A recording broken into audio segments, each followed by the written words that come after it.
Bombay high court ने कहा residents के सेफ हाउसिंग का राइट डेवलपर के प्रॉफिट से ऊपर है। सोचिए, एक तरफ डेवलपर का करोड़ों का नुकसान और दूसरी तरफ सोसाइटी के मेंबर्स जो एक गिरती हुई इमारत में फंसे हुए हैं। कोर्ट ने कह दिया डेवलपर का नुकसान पैसों से पूरा हो सकता है, लेकिन मेंबर्स की जिंदगी वापस नहीं लाई जा सकती। सवाल है कि कोर्ट को ऐसा कहना क्यों पड़ा। नमस्कार, मैं हूं वरुण सिंह और आप देख रहे हैं square fit India.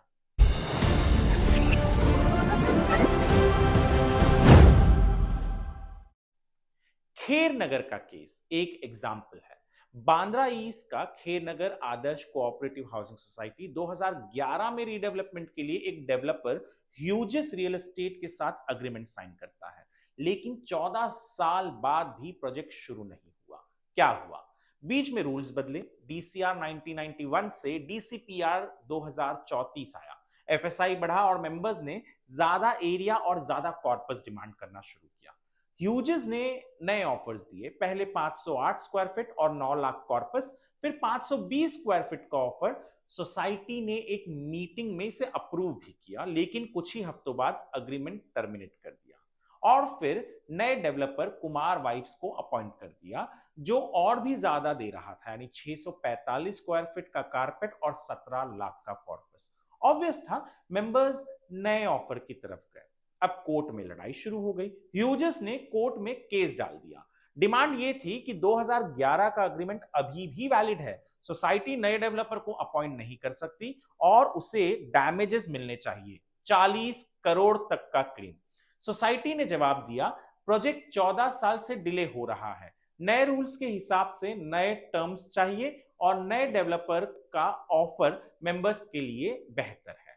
High court का जजमेंट आया अगस्त 2025 में। डिवीजन बेंच का फैसला आया। कोर्ट ने कहा डिले सिर्फ डेवलपर की वजह से नहीं था, रूल्स और सोसाइटी के इंटरनल प्रॉब्लम्स भी जिम्मेदार थे।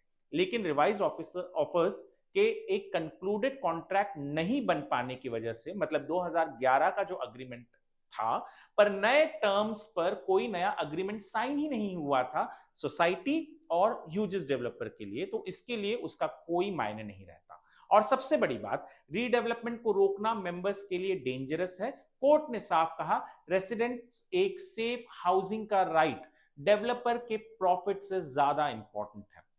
और एक क्रूशियल बात, नए डेवलपर्स को ह्यूजिस से एनओसी लेने की जरूरत नहीं है, रीडेवलपमेंट तुरंत शुरू हो सकता है। दोस्तों, ये केस एक विंडो है उस बड़ी समस्या की तरफ जो मुंबई के हर कोने में दिख रही है। हजारों सोसाइटीज रीडेवलपमेंट के चक्कर में अटकी है। अग्रीमेंट साइन होता है, फिर रूल्स बदलते हैं, मेंबर्स ज्यादा डिमांड रखते हैं, डेवलपर्स डिले करते हैं या फाइनेंशियली अटक जाते हैं और अंत में कोर्ट में पहुंचता है मैटर। नतीजा 10 से 15 साल तक प्रोजेक्ट पेंडिंग और लोग अनसेफ बिल्डिंग्स में रहने पर मजबूर। हाई कोर्ट का मैसेज सिंपल है, डेवलपर का प्रॉफिट रिप्लेस हो सकता है लेकिन एक रेसिडेंट की जिंदगी नहीं। इसलिए रीडेवलपमेंट प्रोजेक्ट्स को रोकना नहीं चाहिए। अगर डिस्प्यूट है तो डेवलपर डैमेजेस क्लेम कर सकता है, लेकिन सोसाइटी और मेंबर्स को नए घर का इंतजार करते रहने पर मजबूर नहीं किया जा सकता।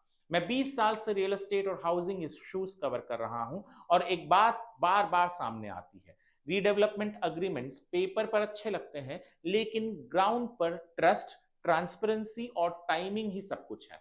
आपको क्या लगता है, कोर्ट का ये स्टांस सही है?